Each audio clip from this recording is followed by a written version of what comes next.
বাত ব্যথার মধ্যে খাবারের সাথে রিলেশন আছে স্পেশালি গাউটি আর্থ্রাইটিসের, যেটা গেটে বাত নামে পরিচিত। গাউটি আর্থ্রাইটিসের ক্ষেত্রে আগে অনেক রেস্ট্রিকশন বেশি ছিল, এখন রেস্ট্রিকশন একটু কমে আসছে। ৪ টা জিনিসের রেস্ট্রিকশন আছে। ১ নাম্বার হচ্ছে রেড মিট যেটা বলে। রেড মিট এর যেটা যদি আমরা ব্যাখ্যা করি সেটা হচ্ছে যে, যেসব জন্তুর ৪ হাত পা আছে, যেমন গরু, ছাগল, ভেড়া, মহিষ, উট, দুম্বা, এই গ্রুপগুলোর মাংসগুলোকে আমরা রেড মিট বলি। এই রেড মিটটা এভয়েড করতে বলে। তারপর হচ্ছে সি-ফুড। সি-ফুডের মধ্যে মাছও আছে। এছাড়া আরও অনেক কচ্ছপ, কাছিম বা জেলিফিশ, অনেকে যার যদি কোনো সি-ফুড অন্য কেউ কিছু খাওয়ার অভ্যাস থাকে, তো একেকজন একেকটা কালচারে একেক রকম, সেটা এভয়েড করতে বলা।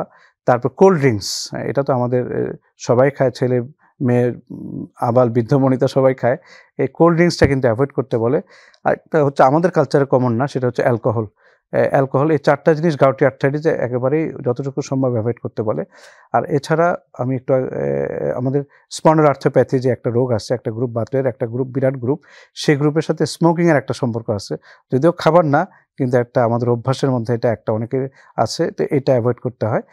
আর এমনি ওভারঅল আমাদের যেকোনো ব্যথার জন্যই আমাদের ওজন মেইনটেইন করাটা খুব জরুরি।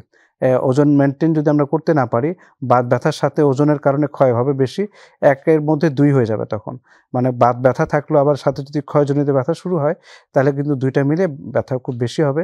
এবং ওজন মেইনটেইন করার জন্য খুব বেশি দরকার, যেটা আমাদের খাবারটা একটু চেঞ্জ করা দরকার। কার্বোহাইড্রেট একটু কম, লো কার্বোহাইড্রেট, তার মধ্যে আর শাকসবজি, ফলমূল, স্পেশালি শাকসবজিটার দিকে, ফলমূল মিষ্টিগুলো আবার একটু ওয়েট বাড়ায়।